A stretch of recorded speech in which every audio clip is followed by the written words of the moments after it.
Bonjour à tous, bienvenue toujours ici à la Foire du Livre de Brive pour une rencontre sous le signe des heures noires. En tout cas, tel est le thème de ce débat qui sous-entend bien entendu qu'on va évoquer ce genre qu'on appelle parfois roman noir, roman policier, mais là il faudra mettre de très gros guillemets avec les trois auteurs ici présents qui nous proposent des œuvres à la fois très ambitieuses, très, très variées et qui ouvrent toutes les possibilités et le champ de ce genre sur lequel on a beaucoup de clichés. Donc avec nous aujourd'hui, bonjour Hugo Boris, vous avez fait paraître en cette rentrée ce roman, Police, avec cette typographie très particulière et vous allez nous expliquer son origine et son intérêt. À vos côtés, bonjour Sandrine Colette. Vous avez fait paraître au début d'année Il reste la poussière, roman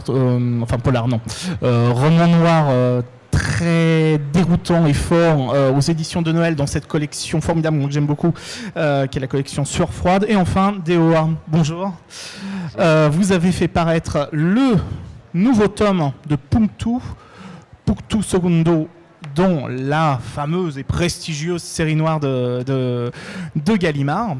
Alors, comme je le disais tout à l'heure, on aurait tendance à, et c'est un cliché, résumer cette rencontre à 3 auteurs de polar.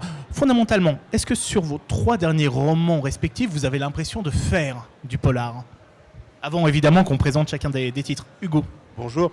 Non, moi pas du tout, puisque mon précédent roman, Trois grands fauves, décrivait une filiation imaginaire entre Georges Danton, Victor Hugo et Winston Churchill, donc rien à voir. Et le précédent, c'était un voyage autour de la Terre, l'odyssée du premier homme à rester plus de 400 jours autour de la Terre en apesanteur. Donc non, rien à voir. Et d'ailleurs, c'est pas un polar, le mien. Contrairement à ce que son titre pourrait laisser indiquer. Sandrine Colette. Moi, je ne suis pas férue des étiquettes, donc le terme de polar, ça me gêne toujours. En fait, j'ai l'impression de faire des romans et de raconter des histoires, et puis guère plus. Après, elles ne sont pas drôles, mais c'est tout. S'il fallait vraiment choisir, je préférerais dire que c'est du roman noir. Très bien. DOA, j'allais dire, on n'a même pas besoin de vous poser la question. Ah bon, pourquoi ? Je ne sais pas pourquoi. Punctu, on n'est pas tout à fait dans le polar, malgré cette couverture série noire. Disons que oui, je suis un peu comme ma voisine, j'ai un peu de mal avec les étiquettes, parce que polar, c'est une étiquette qui est un peu réductrice. Ça fait un petit moment que j'écris, d'ailleurs, de toute façon pas des vrais polars, mais plutôt effectivement des romans noirs qui ont tout à fait leur place à la série noire, en revanche. C'est tout à fait cohérent, en tout cas particulièrement dans la ligne éditoriale de votre éditeur qui fait un bien fou au polar français aujourd'hui, Aurélien Masson, citons-le, voilà, oui, qui a créé les générations, qui a créé une nouvelle esthétique, qui a donné une dynamique formidable au polar français. Voilà, vous êtes d'accord ? Je suis tout à fait d'accord. Bon. Il m'a recruté, donc je ne peux être que d'accord. Oui, tout à fait. Justement, dans la série noire, vous avez découvert il y a quelques années avec Citoyen clandestin, livre formidable qui vous a valu d'être immédiatement, j'allais dire, adoubé et reconnu par de nombreux lecteurs. Et donc, vous nous proposez Punctu Segundo, le 2e tome. Mais avant qu'on évoque cette entreprise littéraire ambitieuse, très ambitieuse, très très ambitieuse, pour le plus grand plaisir du lecteur, DOA, d'où il vient ce nom ? Ça doit être mon côté un peu néopolar nihiliste, si je peux. Parce que je me souviens d'un auteur de polar qui avait un nom. Oui, c'était ADG, non ? Voilà. Ouais. Oui. Ça n'avait rien à voir là, cette fois-ci. Non, à part le fait qu'on avait 3 initiales dans notre pseudonyme, ça n'a rien à voir. Cela dit, c'était une très belle plume ADG. Hein, c'était un très grand styliste. Écoutez, DOA, c'est une petite erreur de jeunesse, on va dire ça comme ça. Jeunesse dans le littéraire. Ayant décidé de publier sous pseudonyme pour garder une certaine distance entre moi et le monde réel, j'avais choisi ce sigle par romantisme justement pour les littératures et les ambiances noires, puisque c'est un acronyme qui est lié à la médecine légale anglo-saxonne. Bon, depuis, on n'arrête pas de me poser la question de savoir pourquoi DOA, et donc spontanément, on se demande. Voilà 12 ans que je regrette d'avoir choisi ce pseudonyme, en fait. Donc on continue à entretenir ce regret. Voilà. Très bien. Pour rester dans j'allais dire, dans des considérations strictement terminologiques, et ça peut être aussi un moyen de présenter votre dernier ouvrage, qui est donc le deuxième volet de votre entreprise littéraire, Pouctou. Qu'est-ce que ça signifie ? Bon, une partie du roman a comme toile de fond l'Afghanistan et le conflit qui s'y passe, notamment dans les années 2008-2009. Et une des ethnies présentes en Afghanistan, l'ethnie majoritaire et dominante, les Pashtuns, s'appellent entre eux, dans leur langue, qui est le pashto, les Pouctou. Donc c'est pour ça. Et le terme en lui-même revêt une multitude de sens.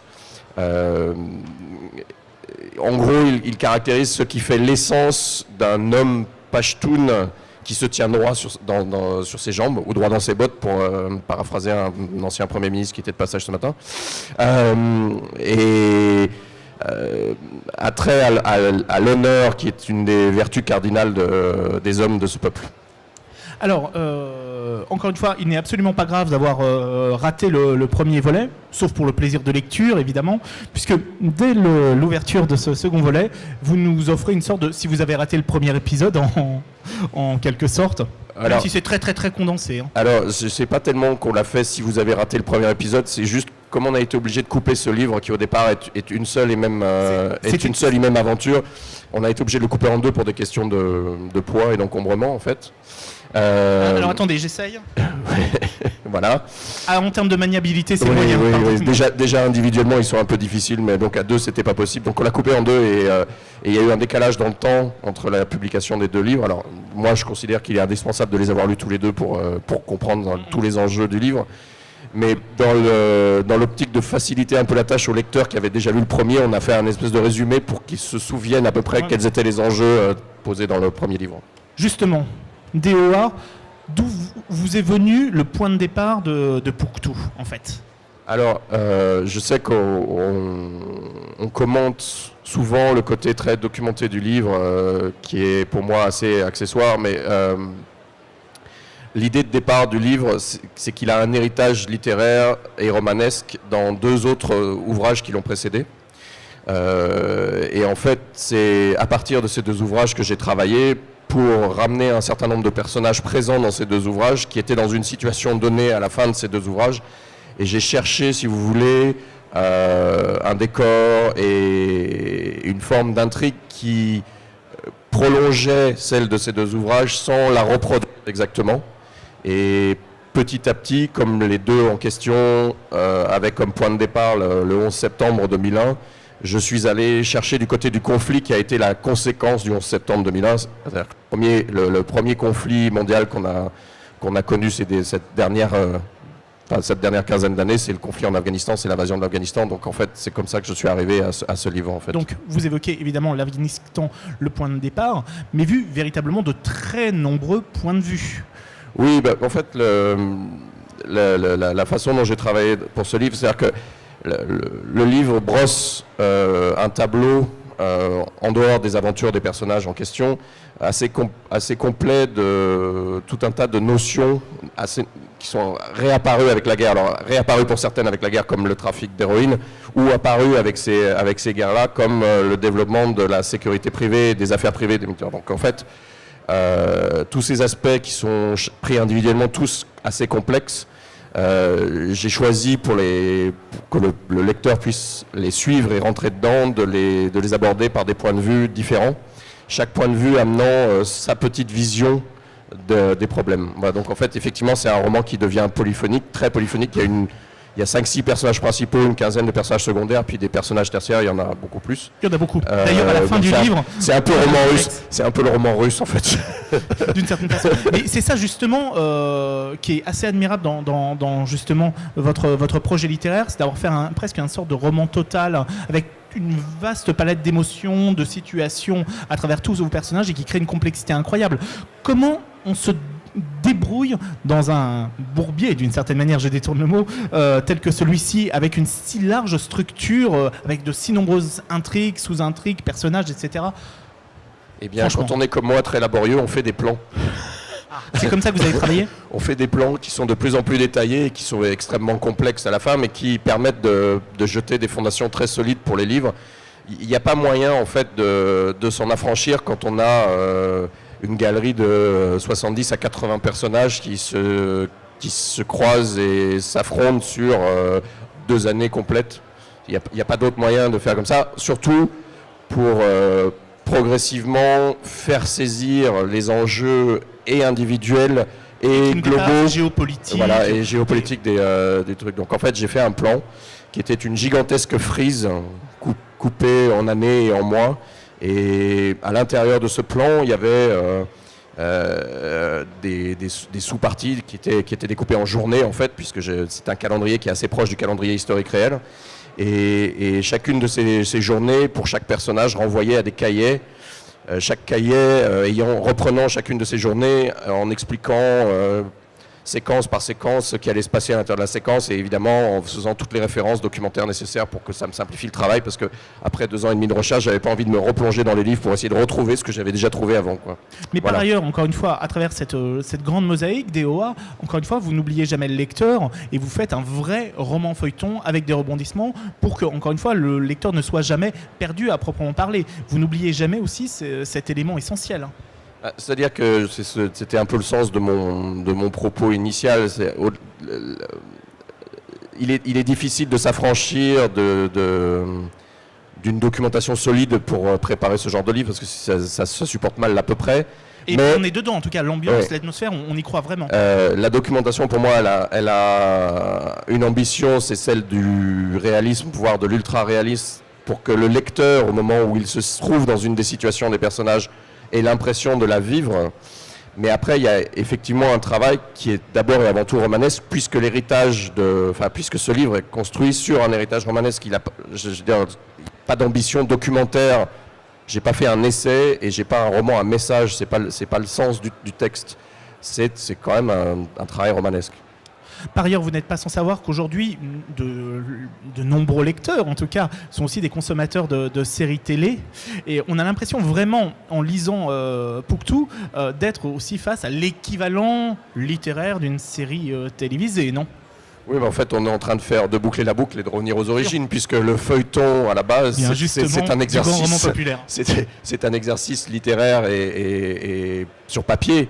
Et le feuilleton télévisé n'est jamais que le énième avatar technologique du feuilleton du 19e, du 20e, toutes ces choses-là. Tolstoï écrit Guerre et Paix comme un feuilleton au départ. C'est quelque chose qui est publié en revue. Voilà. En tout cas, vraiment, je ne peux que vous recommander. Je crois que je suis loin d'être le seul, puisque vous êtes couvert de prix, vous êtes encensé et à juste titre. Oh, ça finit par être lourd à porter tous ces prix comme ça. Ah bah oui, ça ferait des bandes très, très problématiques. Voilà. Pouctou Segundo est vraiment... Lisez le premier, puisqu'en plus, les deux ne font qu'un, donc voilà. Tout ça dans la série noire Gallimard. Sandrine Colette, je parlais de prix, justement, la transition est toute trouvée. Vous avez reçu le prix Landerneau 2016 pour Il reste la poussière. On va faire un petit déplacement géographique, puisqu'on va aller du côté de la Patagonie avec vous.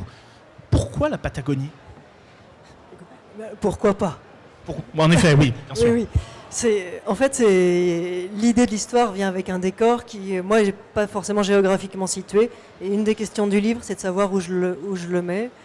Et il me fallait des grands espaces. Parce que comme je suis assez paresseuse, j'ai commencé par regarder l'Europe en me disant, tiens, si je pouvais le faire pas trop loin, ça m'arrangerait parce que culturellement, c'est proche. Donc j'ai regardé les grandes haciendas qu'il y a en Espagne et au Portugal. Et puis, c'est pas du tout assez grand pour le déroulement du livre qui se passe sur des jours à cheval sans rencontrer un qui vive. Donc j'avais l'Ouest américain, mais il y a les Américains. Tout Gallmeister est déjà occupe énormément le terrain. Et j'ai été tentée aussi par la steppe mongole, par exemple. Mais il y a Yann Manouk. Et donc en fait, il y a déjà des gens partout.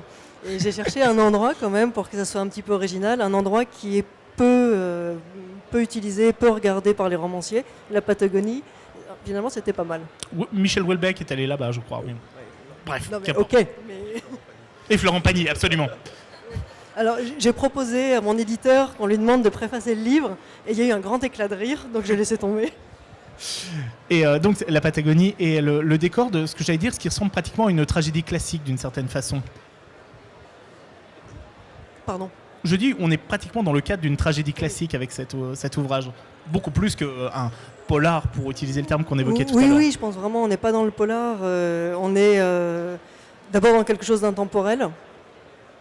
C'est pour ça que en fait, le roman n'est pas situé temporellement ou très peu. Au départ, moi, je l'avais daté complètement. Et puis, on a décidé de sortir de ça qui risquait de le rétrécir, en quelque sorte. Et c'est quelque chose qui pourrait se passer n'importe où et à n'importe quelle époque, à peu près. Ensuite, c'est... je pense qu'il y a des personnages qui sont la mère et qu'on ne connaît pendant tout le livre que par ce nom-là. La mère, elle n'a pas de prénom, on garde une distance avec elle. La mère est un grand personnage tragique. Elle a une force qui s'exprime de deux façons. À la fois, cette réelle solidité qui fait qu'elle a pu résister au départ du père et élever seule ses 4 garçons, et tenir sa ferme à bout de bras. Et puis, parce qu'elle est solide comme ça, comme un roc, elle est aussi dure comme un roc. Et cette dureté-là, on le retrouve dans l'absence totale d'amour, dans l'absence totale d'affect qu'il peut y avoir vis-à-vis... Elle est complètement sèche au niveau de ses sentiments. Elle est avec ses enfants comme avec ses bêtes, et elle n'a pas eu d'autre modèle. Je dirais qu'en même temps, elle ne fait que reproduire ce qu'elle a connu elle-même. Elle a vécu comme ça, elle s'en est tirée vraiment à la force des bras, et elle dit elle-même que quand elle regarde ses 4 fils qui, dès qu'ils sont petits, commencent à travailler, elle a besoin de bras pour travailler, pas de chouineuse. Justement, on notera quand même une absence remarquable et remarquée dans le livre, et qui est évidemment une source tragique, c'est l'absence du père. Justement, le père. Oui, alors le père, le lecteur partage ce secret-là avec la mère, c'est-à-dire qu'ils sont seuls à le savoir, et un des fils sans doute, mais qui depuis un événement a arrêté de parler. Et le père effectivement est disparu. Bon, je crois qu'en fait c'est tellement peu loin dans le livre qu'on peut le dire. C'est bien pour ça où j'attendais que vous évoquiez ce nœud dramatique. Un jour d'alcool de trop, en fait, la mère excédée, la mère qui a pris un coup de trop, un coup physique, elle, a tué le père, presque par erreur, c'est-à-dire qu'elle n'en peut plus que finalement ce père boive en permanence le peu d'argent qu'il tire des bêtes de leur petit élevage, et donc elle finit par tabasser le père, et puis c'est une mauvaise suite où la faute n'a pas de chance. En fait, le père meurt et elle va l'emmener dans les marais. Elle va passer la nuit à cheval pour le traîner dans les marais, l'enfoncer dans les marais, dont elle sait que d'ici l'aube, il ne restera rien. Et donc voilà, elle rentre avec ce secret-là. La seule trace qui y est, c'est du sang sur le cheval et un de ses fils, un de ses gamins, qui a vu ce qui s'est passé. Voilà, et qui, à partir de ce moment-là, c'est qu'ils sont tellement isolés parce que on est dans un immense espace. La Patagonie, c'est monumental. Et les estancias, même si celle-ci est petite, c'est 2 ou 3 000 hectares. Donc voilà, c'est des grands espaces. Et moyennant quoi, à l'intérieur, ils sont pris dans un minuscule horizon qui est celui de cette ferme, celui de la famille. C'est-à-dire qu'il y a quelque chose d'indépassable c'est un huis clos qui tient dans cette maison, qui tient dans cette ferme-là. Et dans cette ferme-là, ce petit gamin qui assiste à cette scène pense que si lui met au jour le drame qui est arrivé, y compris avec ses propres frères, il lui arrivera la même chose. En fait, il n'y a pas d'endroit où se réfugier, il n'y a pas de police, il n'y a rien. Ils sont complètement en vase clos. Il y a un personnage justement bouleversant dans l'ouvrage, c'est ce petit Raphaël qui est essentiel, qui est un peu le bouc émissaire de la famille, qui va trouver son réconfort auprès des animaux. Oui, c'est... Même une famille d'une certaine façon, avec les animaux. Oui, plus qu'avec les hommes. Mais moi, c'est quelque chose qui m'intéresse beaucoup, c'est la frontière tellement ténue entre l'animalité et l'humanité. Et c'est vrai que j'ai l'occasion de... Moi, j'ai depuis très longtemps des chevaux chez moi qui sont en liberté. et je les regarde souvent évoluer, et quand ils sont en liberté, aussitôt recréer. La première chose qu'ils font, c'est recréer des hiérarchies, ce qu'ils ne peuvent pas faire quand ils sont enfermés dans des écuries. Et donc à ce moment-là, on se rend compte qu'en fait, il n'y a pas d'affect. Une jument va protéger son poulain, mais c'est tout ce qui existe. Et qu'il n'y a pas de sentiment chez les animaux. Et ce qui m'amuse, c'est de faire l'inverse de l'anthropomorphisme, c'est-à-dire d'appliquer plutôt les comportements animaux aux humains, et je me rends compte très souvent qu'il n'y a pas besoin de beaucoup forcer le trait pour arriver à ça. Mais bon, je me suis un petit peu éloignée. C'est vrai que ce petit Raphaël, qui est le souffre-douleur de la famille, se rend compte très très vite que le réconfort, il ne le trouvera jamais auprès ni de sa mère, qui ne veut pas voir à quel point il est maltraité par ses frères, ni de ses frères qui ont décidé que c'était l'enfant de trop, le petit dernier dont on ne voulait pas. Donc c'est quelque chose de très cohérent aussi avec la vie qu'il y a là-bas.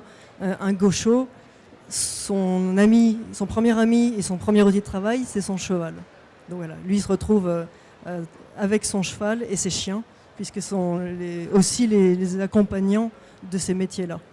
Mais peut-être que Raphaël, encore une fois, verra son comportement et voilà, son attitude changer au fil du roman, mais on n'en dira pas trop, bien entendu. Une des qualités, j'allais dire, vraiment marquantes d'Il reste la poussière, et c'était déjà le cas dans vos précédents romans, c'est l'atmosphère. C'est quelque chose que vous travaillez beaucoup, me semble-t-il. Parce qu'on est vraiment là aussi en Patagonie, et il y a un climat, même par moments, on pense même à Faulkner, je parle vraiment dans cette ambiance très particulière, très lourde, très pesante. Oui, je pense que... Alors, je ne sais pas si je le travaille beaucoup, mais de toute façon, ça a une telle importance pour moi, oui, que j'envisage la nature, parce que mes 4 romans sont dans des grands environnements naturels, pas comme un simple décor, mais comme un vrai personnage.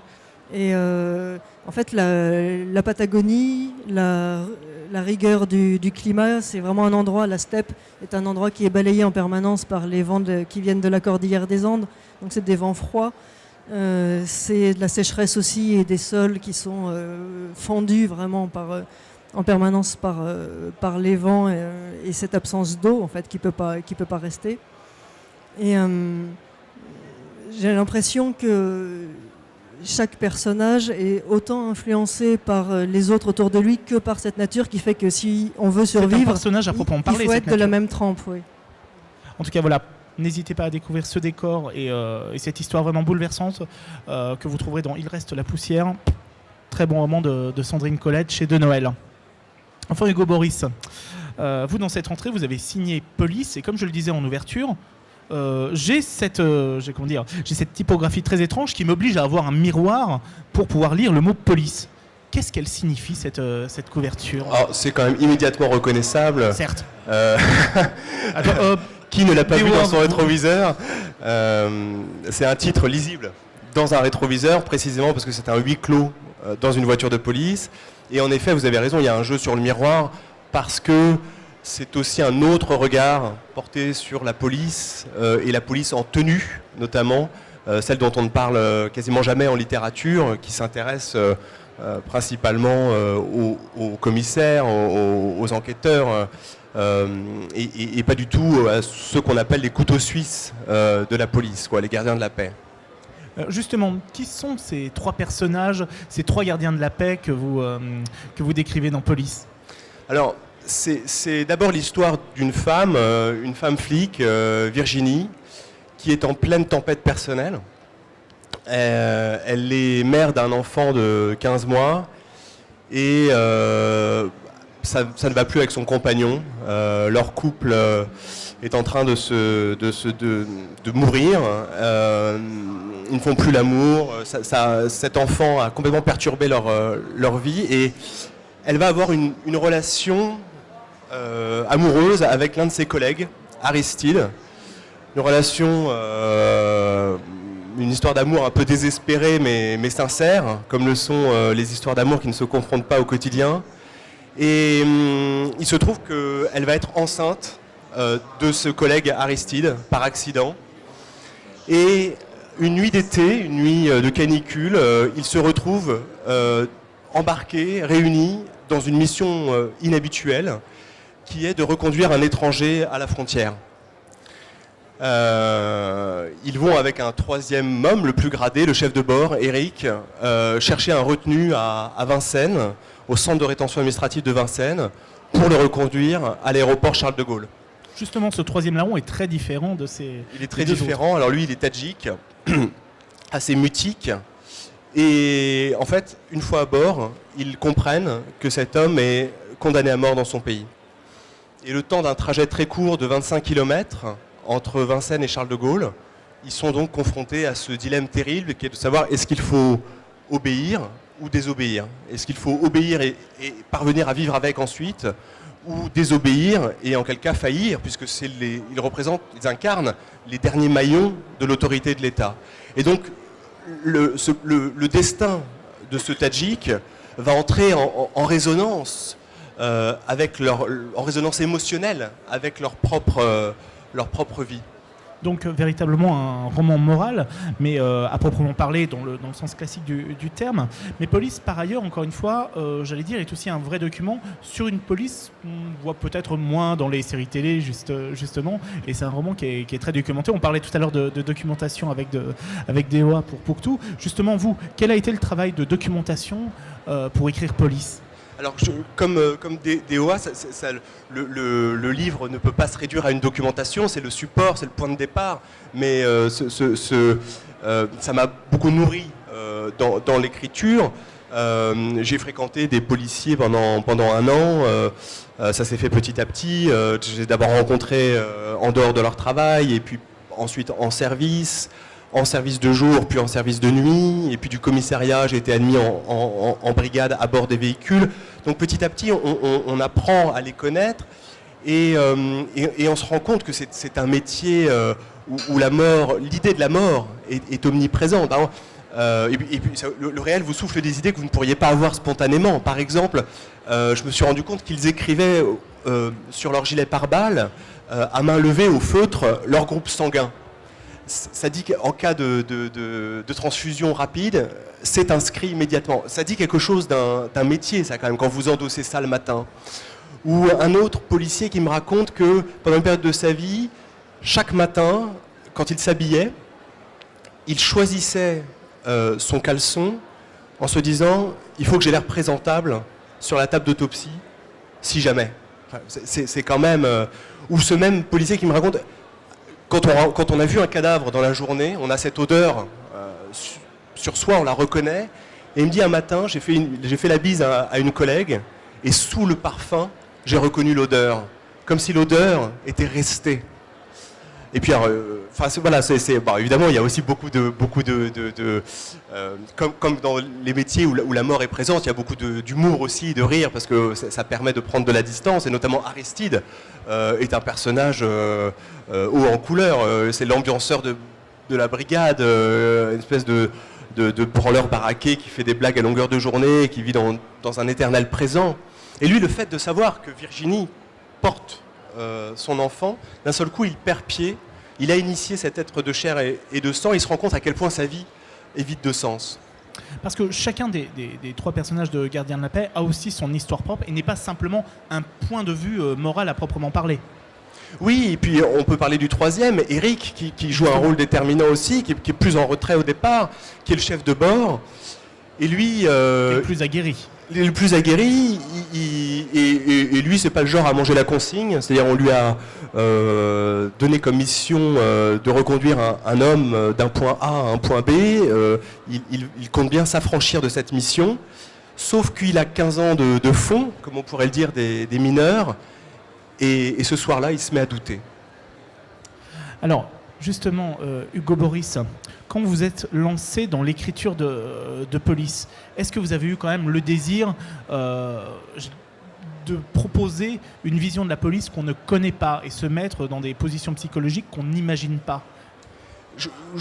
Moi, j'avais pas d'a priori sur la police, donc j'ai voulu me mettre, comme pour tous mes autres romans, à hauteur d'homme et de femmes en l'occurrence.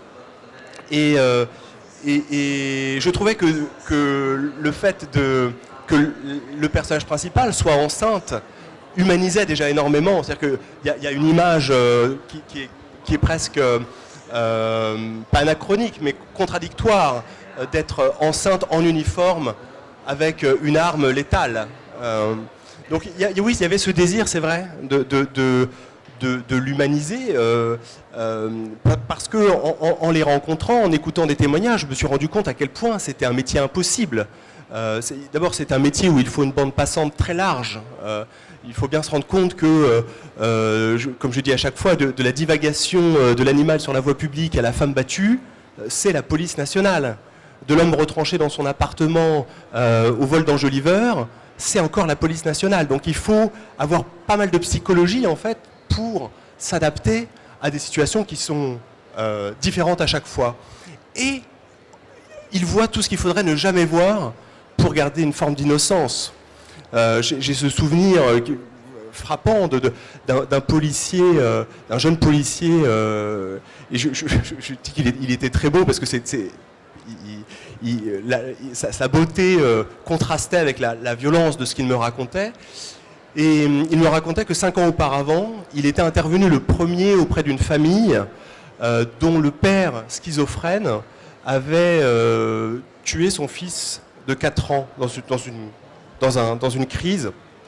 Et il me dit, 5 ans après, j'arrive le premier sur les lieux, 5 ans après, j'entends encore les cris de la mère, je me souviens encore de l'adresse par cœur, je me souviens encore de l'étage, je me souviens encore du code d'entrée de l'immeuble par cœur.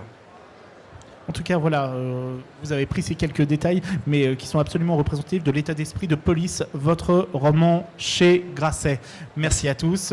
Donc Hugo Boris, Police chez Grasset, Sandrine Colette avec Il reste la poussière dans l'excellente collection Sueur froide chez De Noël. Et enfin, les 2 volumes de Pouctou de DOA. Pouctou Segundo dans la série noire Gallimard. Merci à tous, passez une bonne fin de journée.